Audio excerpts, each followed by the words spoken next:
And thank you so much for being here. Whether you're joining as a board member, funder, partner, client, volunteer, mentor, long-term community supporter of Hello Neighbor, I'm really grateful you made the time to join us for this state of the neighborhood. I also want to acknowledge that we'll be sharing the recording afterward with everyone who registered because we know schedules are full and this moment matters. Today is intentionally designed to be honest and grounded. You'll hear updates, yes, but more than that, you'll hear where we are as an organization, how we're approaching the work right now, and what it means to keep showing up in a moment that is harder than any of us expected. Over this past year, and especially the past few weeks, refugee resettlement in the United States has shifted drastically. Many of you are seeing headlines, hearing fragments, or receiving questions from your own communities.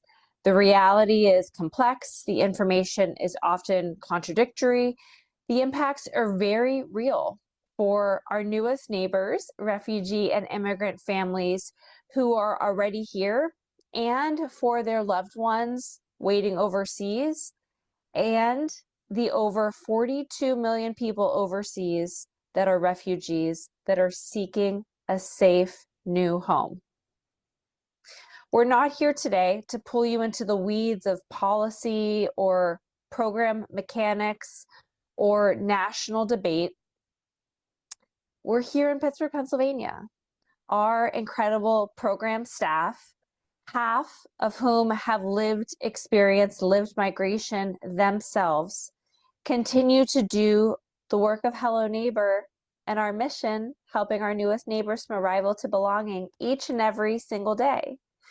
My role today and every day is to offer a leadership level view to help you understand the landscape, how Hello Neighbor is navigating it, and what it means to lead with steadiness, care, and integrity when so much feels uncertain. Before we move into the updates from my colleagues across Hello Neighbor, I want to make space for something deeply human. At our all hands meetings throughout the years, we've been practicing grounding exercises led by a member of our team, Moshe, a moment where we pause, breathe, and reconnect to why we do this work and each other. It's small, but it's powerful. And today we wanted to share that practice with you because this work is not just operational, it's emotional, and it requires presence, resilience, community. So stay tuned towards the end of the State of Today. And before we close, we welcome you into that practice with us. Throughout today's program, you will hear stories, not just outcomes, but lived experiences, highlights from our programs, moments of courage and care from our team, and reflections from the ground, from the community. These stories are not meant to dramatize the moment. They're meant to make it real. What I want you to know most is this: the work is harder than ever, and we are here for each other. Hello Neighbor has always been about showing up when things are complicated, when systems fail, and when families need clarity and care. That has not changed.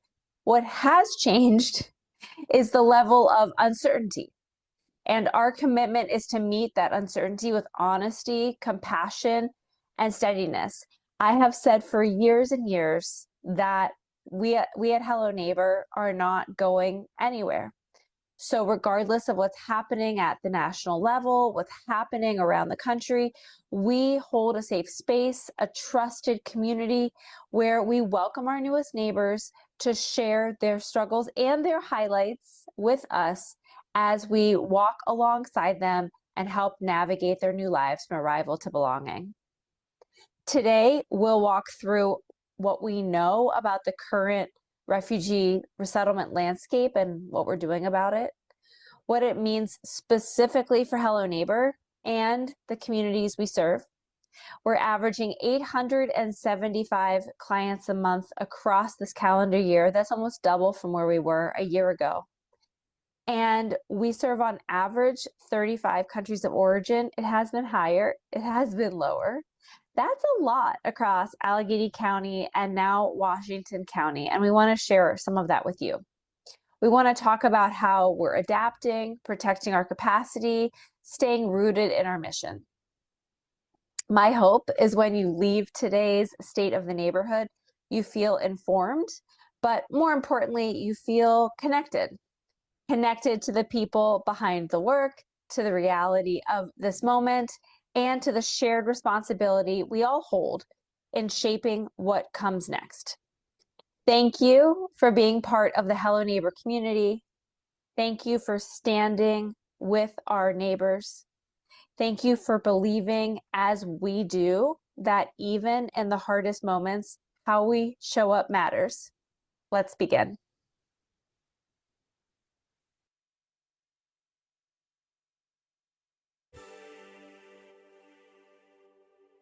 A neighbor's just somebody that they have each other's back.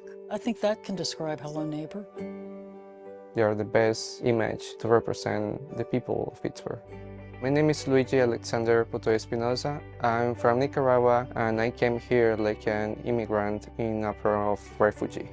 My dad, he has been a great man because he always was trying to, be there for the family all the ways possible. Yo viví en Nicaragua con toda mi familia, mi esposa, mis hijos, pero en el caso de los periodistas había una persecución. Yo tuve que salir, igualmente mi hijo tuvo que salir de Nicaragua.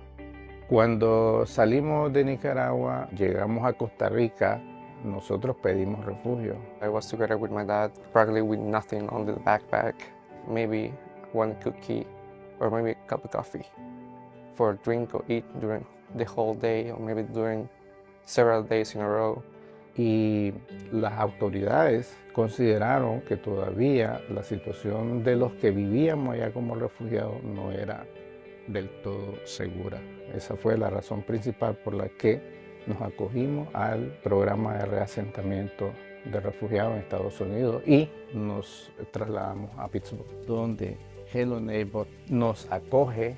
Hello Neighbor is an agency that supports the arrival of immigrants and refugees, the housing setups, when we get people ready for their move in.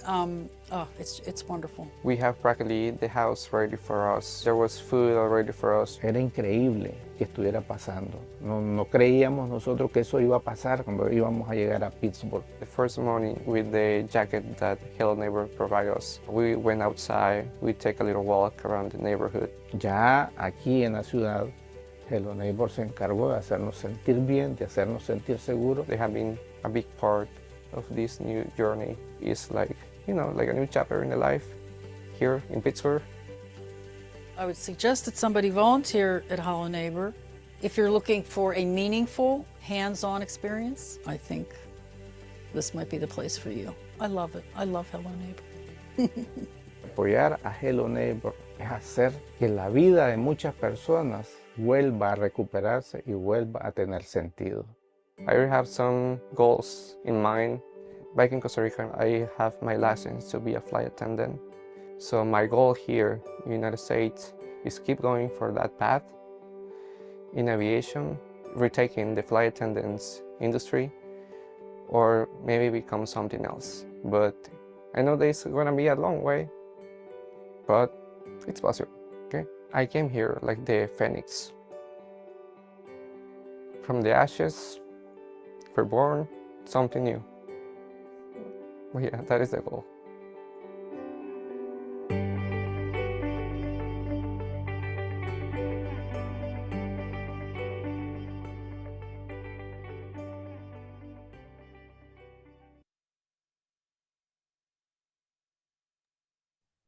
Hey everyone, my name is Rachel. I'm the Vice President of Programs at Hello Neighbor.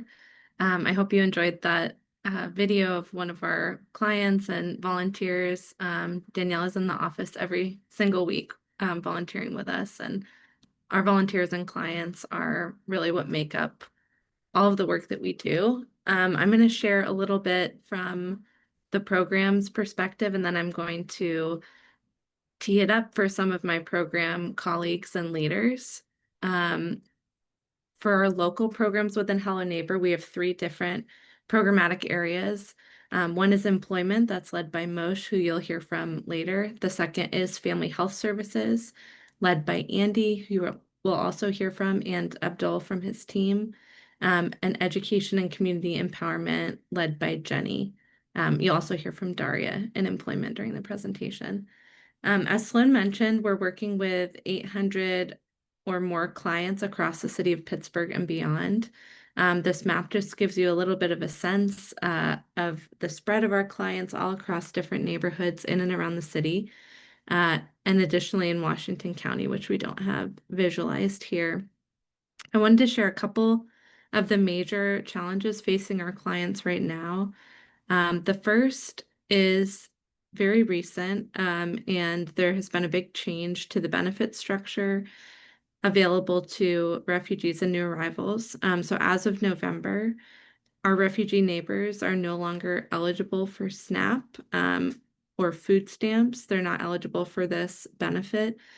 Even as they begin seeking employment, they're arriving in the country without any ability to pay for food.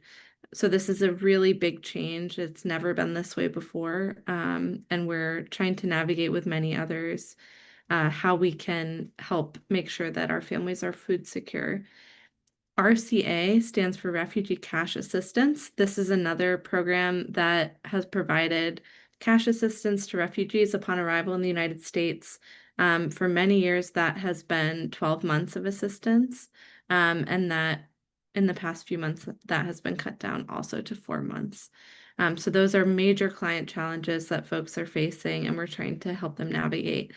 The second big challenge area is legal status, and Jenny will speak to that in a little more detail in a moment, but there's a lot of uncertainty around legal status as the picture has been changing and new notices have been released. Certain legal statuses have ended.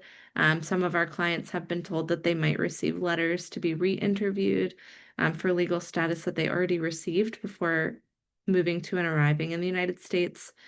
And these are the challenges that folks are coming to our office with, that are coming up in their meetings with case managers across the board.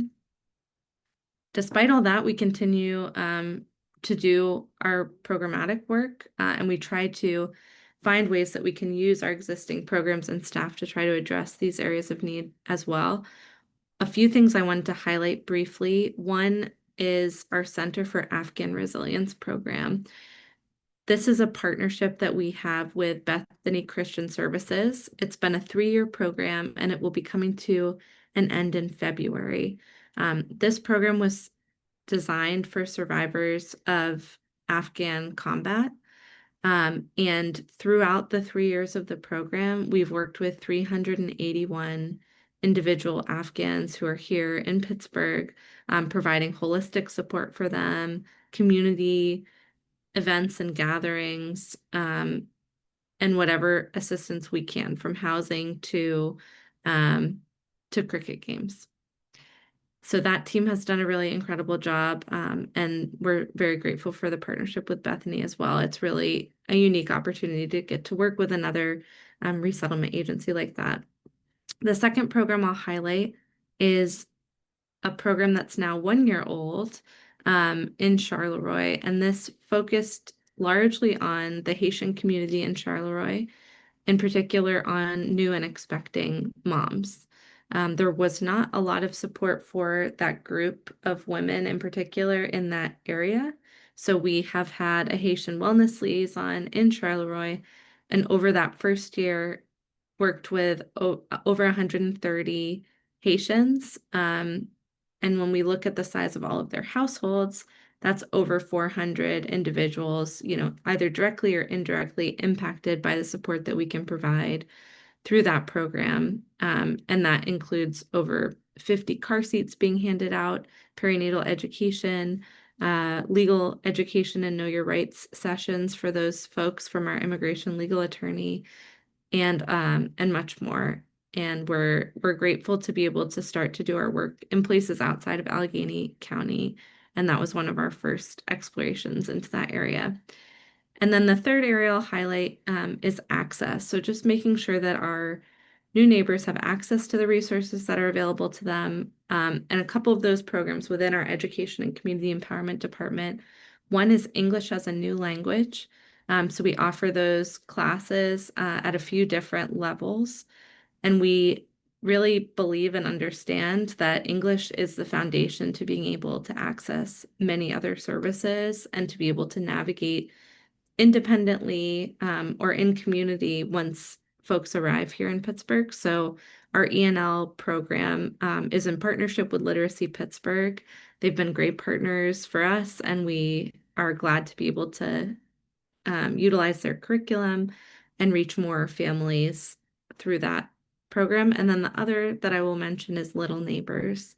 And this is for young children, 0 to 5 and their families. It's community-based, play-based, and we have a new partnership that we are starting in the new year with the Carnegie Libraries. And we're looking forward to hosting more of those Little Neighbors sessions in the libraries, so families also have access to many of the resources that libraries have to offer. Yeah, so there's plenty more going on in our programs, but those are a few high-level picture of how things look right now. And I will turn it over to Jenny, I believe, to talk about the picture with legal. Thank you, Rachel.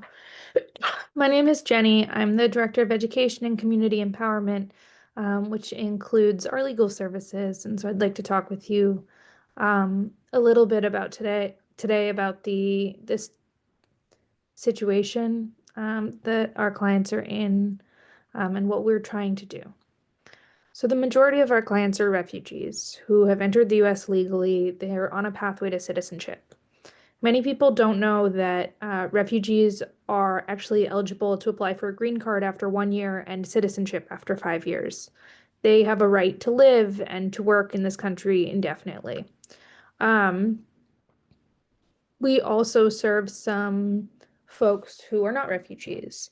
And one concern that many people have had is that Haitians and Venezuelans who sought protection from our government under TPS, so not refugee status, but temporary protected status, have had a lot of insecurity. This past year, they've seen an end date set on their legal status. So people who entered the country legally did everything right, and suddenly the ground shifts under their feet, and they may not be in status any longer. This is a threat to their security and their livelihoods, and just their ability to live comfortably and plan.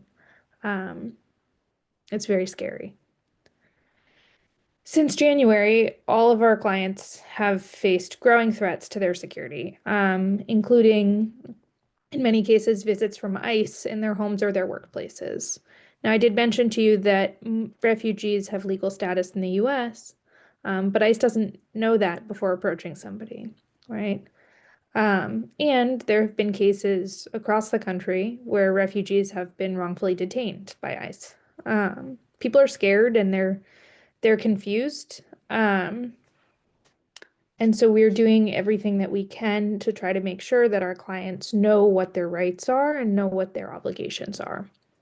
So for instance, over the summer, we recorded videos in key languages, sharing information about these red cards you can see on the right on your screen here, about what clients can do and should do if approached by ICE, hopefully to help people feel more secure and knowledgeable.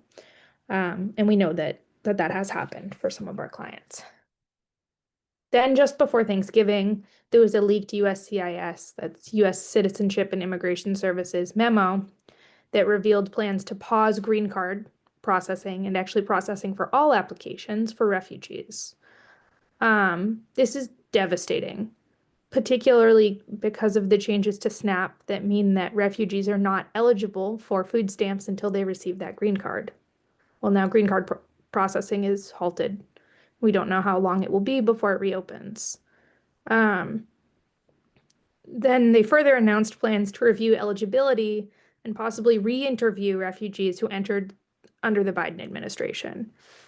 And this is despite the fact that refugees are already the most heavily vetted population entering the US. They undergo multiple interviews and medical examinations before they ever touch US soil.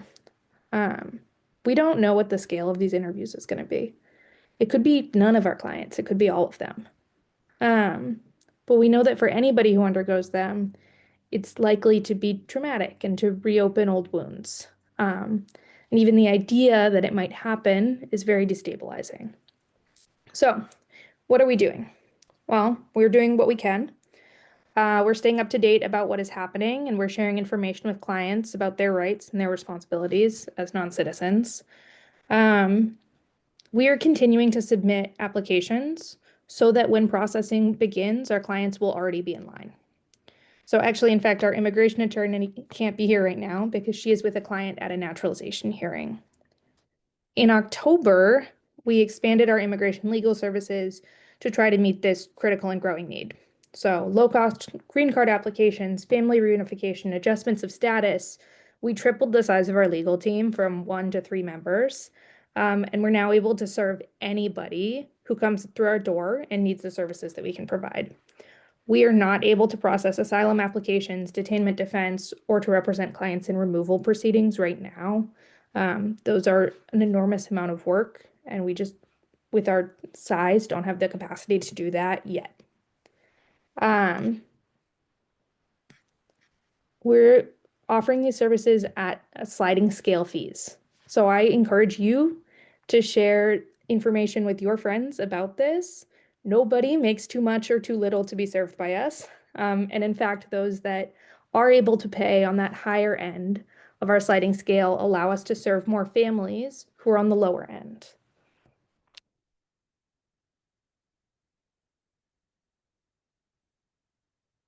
I'm going to pass it over to my colleague Moshe to talk oh, sorry, not Moshe, Andy, to talk about arrivals. Thank you, Jenny. I'm going to talk briefly about one of the 3 programs in the Family Health Services Department. I'm Andy Pugh, the Director of Family Health Services. And one of the things we do is we've been partnering quite closely with a nonprofit called No One Left Behind. And what No One Left Behind is a nonprofit that was dedicated to evacuating families in Afghanistan and Iraq who've been displaced from their homes because they've been persecuted for supporting the U.S. mission in those 2 countries. So actually since June, we've received 20 different families. So 97 people from June to December. That means we've been to the airport 20 times for airport pickups. We've done 20 housing setups, and then we've also been enrolling their children. So 38 children between the ages of 5 and 20. And then we've been arranging initial medical appointments for those families as well, among doing many other services that we're providing. And I thought I'd just, in the photograph on the right, it's a family that arrived 2 weeks ago at the new airport. But a brief story about the family on the left. Rahim was an interpreter for special forces in the Kandahar province in Afghanistan. His captain lives in the South Hills in Bethel Park, actually, and works for UPMC, and they've stayed in touch over the last 15 years. And she says quite warmly that he saved her life on 2 separate occasions, and she will never forget that. And she visits the family now once or twice a week in the South Hills. That's just an example of one of the 3 programs. I'm going to pass the pass the baton to my dear colleague Aya, who will talk about other programs in family health services. Aya, over to you. Hi, everyone. My name is Aya. I'm a senior program manager for the family health services. I will be talking about two of our main programs, PCICM, which is the intensive case management, and it's for especially vulnerable refugees and ORR eligible immigrants. In ICM, we serve vulnerable population, and that with medical system navigation, with their health needs, transportation to critical medical appointments. We do a lot of crisis intervention and stabilization during their vulnerability. To date, we have served 87 vulnerable individuals since February of 2024. On to the picture on top, it's a family that is currently enrolled in ICM. We have the son over here, he's nonverbal, so we're helping a lot with the IEP for their school enrollments, his medical needs, his appointments, and applying for SSI. In terms of our other program, Smart Start, which is our pregnancy program, it's a culturally tailored perinatal support for pregnant refugees and immigrants. We help with perinatal, with birth, and postpartum care coordination. That includes their first appointment at an NOB until their last appointment, which is the postpartum appointment. We help with their navigation with the medical systems because it's completely different between the medical system here in the US and elsewhere because of the constant appointments, and we have to explain that. And we explain it through during perinatal educations sessions. We help with transportation to medical appointments, whether that's perinatal care or the baby's appointments. We have a partnership with Ride United, so we are able to send moms and babies to their appointments to selected PCP locations like the Children's Hospital and primary care clinics. We do provide baby bags and essential newborn supplies for moms, and it's a growing need. We provide also a car seat. We are a car seat loan program at Hello Neighbor, so we get a shipment from PennDOT and we are able to distribute those to our clients. To date, we have served 347 pregnant mother and baby pairs, including 9 twin birth and 1 triplet birth. And they all collectively together represent 45 languages. People are still having babies. We are still helping them with medical navigation. And I think those two programs are very unique and they do stand out a lot at Hello Neighbor. I am passing it. I'm not sure who's next, to be honest. Daria. Yeah. Hello, everyone. My name is Daria. I am employment case manager with Hello Neighbor, and today I will talk about some employment highlights. As all you can imagine, job seeking for refugees in 2025 was not easy, but now I want to talk more about a few exceptional stories to prove that everything is possible when people support one another. So recently I took one of my clients to the job interview at a restaurant, and she speaks a rare African language, and it's not available on Google Translator. So I asked her nephew to come with us. He goes to school here and he speaks some English, and he helped us with interpretation. So we employment team try to attend job interviews with clients because we can share stories, not simply answering questions. And at the job interview, it was restaurant Eddie V's, high-end seafood restaurant in downtown. I told the chef about my client, that she's a single mom who came from Africa with 6 children and 1 grandson to Pittsburgh, that she previously worked at a large laundry facility near her house, but because of budget cuts, they had to lay off around 30 employees, most recent employees, including her. So she was incredibly hardworking, but because of language barrier, she could not find a job by herself, and that's why we helped her. The chef in the restaurant was incredibly kind and supportive. She offered to hire both my client and her nephew who helped with interpretation, even though she had only one opening that morning. So she also shared that her kitchen team speaks more than 10 languages, and they were so excited to welcome new colleagues.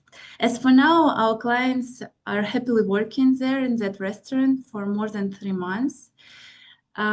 Speaking of challenges, they finish work around midnight and they take Uber home because there is no buses running that time. Even though they're in schedule, they're not available. And it's really nice that for first maybe 5 days, every night volunteer came to downtown to help navigate Uber scheduling and taxi rides for our clients. That's now I want to say that we are so helpful. We are so grateful for volunteers who help us and support us every day. We also maintain really nice, strong, long-term relationship with a pillow factory called American Textile. They're located in Duquesne. Their facility is located right near government housing where many of our clients live. And some of them who work there, they able to walk to work or ride the bike, which is really nice. And American Textile provides a stable employment and opportunity, and they offer overtimes for our clients. They really appreciate that. So we are grateful for partnership, and we continue helping our clients to navigate employment system every day. And we are looking forward for new year to bring in more opportunities for us and our clients. Thank you, and I'm gonna pass it to Abdul, I think.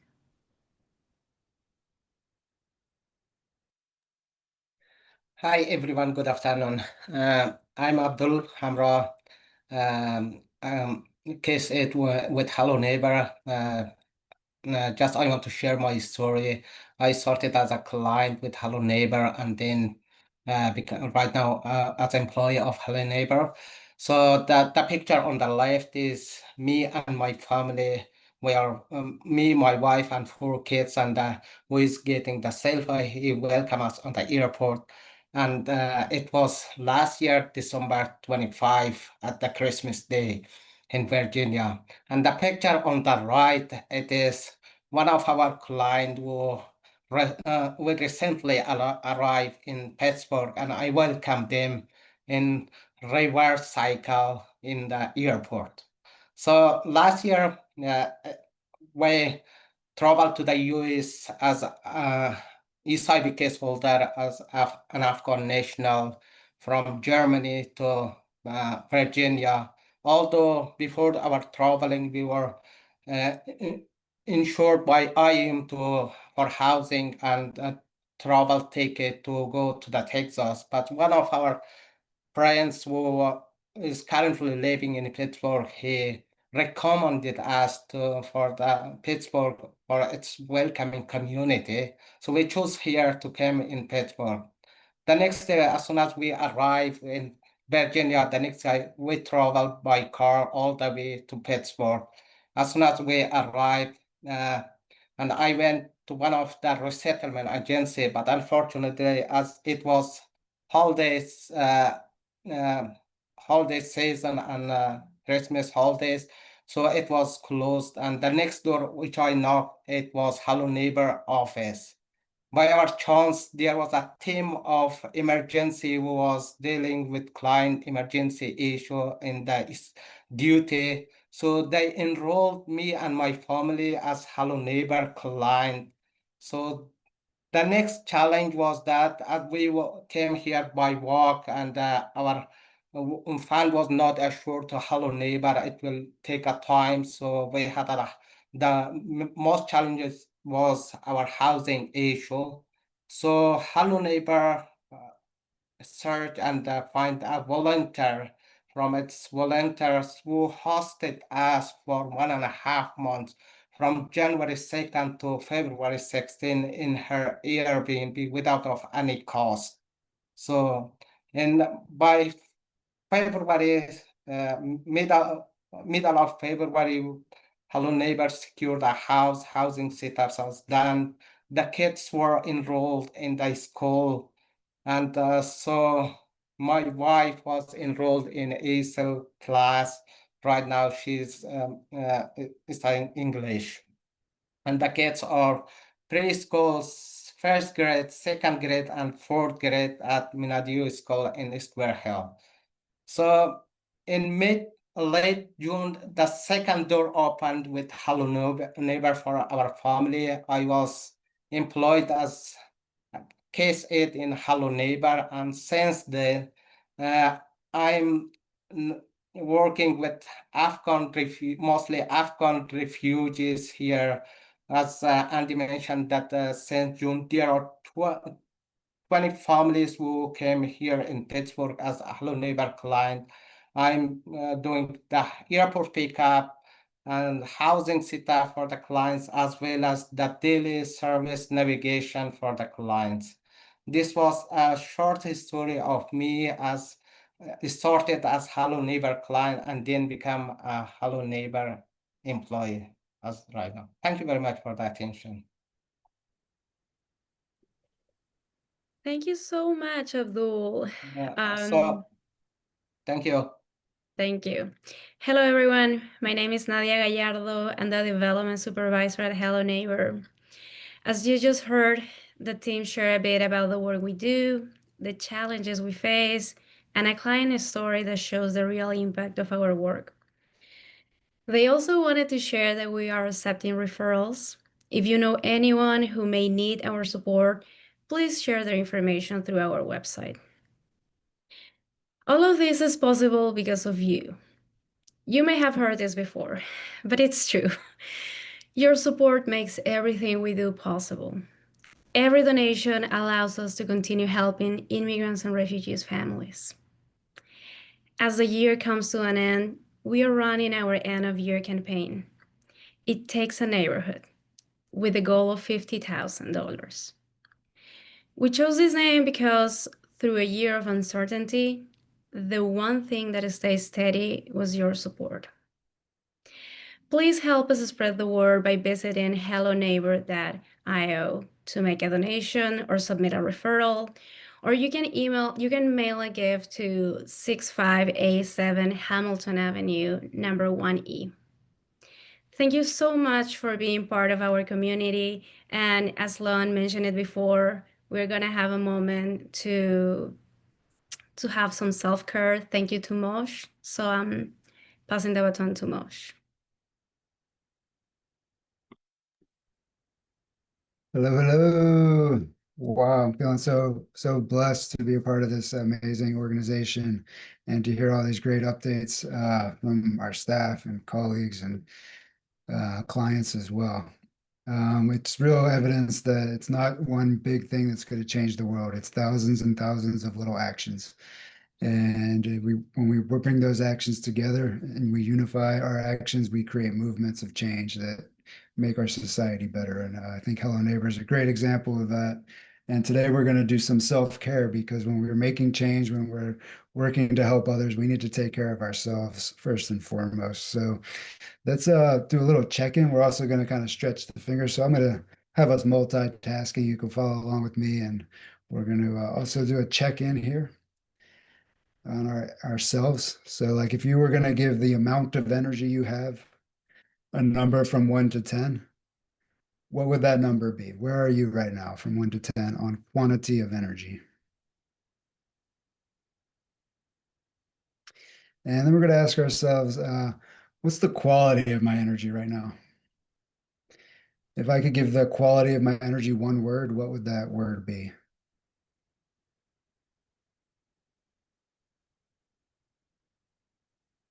Okay, just one more question we're going to ask ourselves. How's the energy distributed through my body? Is it distributed evenly? Is it all in one place or another? How is the energy distributed in my body? And it's just so important to check in where we are so we know how to get to where we want to go. And that's what we do at Hello Neighbor. And that's also what we do for self-care when we practice Qigong. And we're going to take this simple movement and give it a little power. We're going to inhale and make that fist. We're going to exhale and stretch those fingers. We're going to do a little experiment. Let's see if a little bit of practice can shift some of our numbers that we just came up with. Inhaling, making the fist. Exhaling, stretching the fingers. And we'll do that one more time.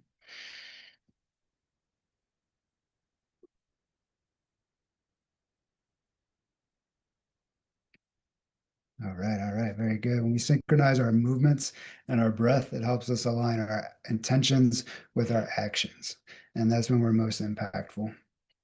And listening to all the um, information today, I decided that I want to share an acupressure point. It wasn't my original plan, but we're going to switch it up. I think this will be a point that'll be very helpful for everyone. And it's a very easy point to learn. So Qigong works with the energy meridians. These are the same channels that acupuncturists use needles along to create changes in our energy system. But we will work with them through our movements, through our breath, and through our touch. So the point we're going to work is located in this area of the hand. And there's a very easy way to find that. You're going to take your thumb and notice the crease along your thumb. And you're going to line that crease up with the webbing between your thumb and index finger. So we're just lining up that line right along that crease. And then we bend the thumb down. Okay. That's the point. It's called large intestine 4. Once you find the point, you can get more comfortable with your hand. You can hold it differently. But okay, so now you might want to poke in and out, move around a little bit till you get a message from your body that says that that's the point for you, that feels good for you. Our anatomy, everyone's anatomy is slightly different. So we want to listen to our own body. Okay, and I'll demo that again. I'm taking the crease, I'm going to the webbing between the thumb and index finger. I'm bending down, and that's my spot. And once we're in this point, we can come to the breath. So allow yourself to notice your breath. This point is on the large intestine meridian, which works with the lungs to bring in energy we need and release energy we're ready to let go of.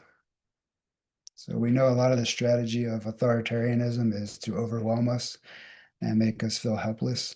And we are defying that. We defy that with our self-care, and we defy that with our collaboration, and we defy that with our mutual aid when we help one another.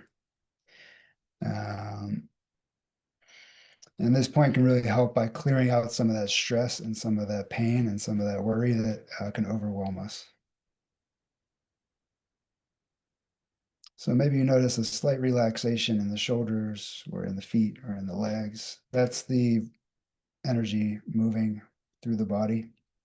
I will mention this point is not for use during pregnancy because it's known to be used to promote birthing. So we don't want to use it if you're pregnant.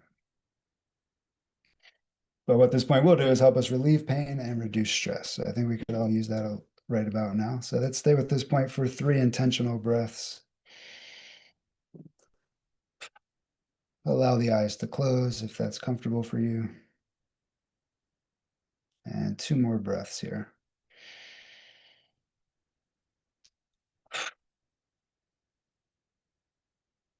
And with our last breath, we're welcoming in all that we wish to see in the world. And we're releasing all the stress and blocks that are inhibiting our growth. All right, and we will release from that point. I'm right at my 5-minute marker, so we're right on time. Please do take a moment to work the other side, so you can just find that point on the other side and hold it.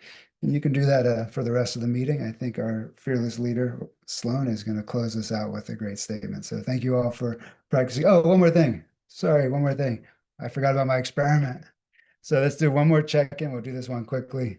On a scale of 1 to 10, how much energy do I have right now? And if I could give the quality of my energy 1 word, what would that word be? And how's the energy distributed in my body? If we can create a shift in any of those three categories, we're going to shift the whole situation, our whole health, our whole overall well-being. And the same is true for society. If we can make one small impact for an individual or a family, we create a ripple effect of change throughout our culture. So thanks for practicing Qigong with me, and I'll pass it over to Sloan to close out this awesome meeting. Thanks, everybody.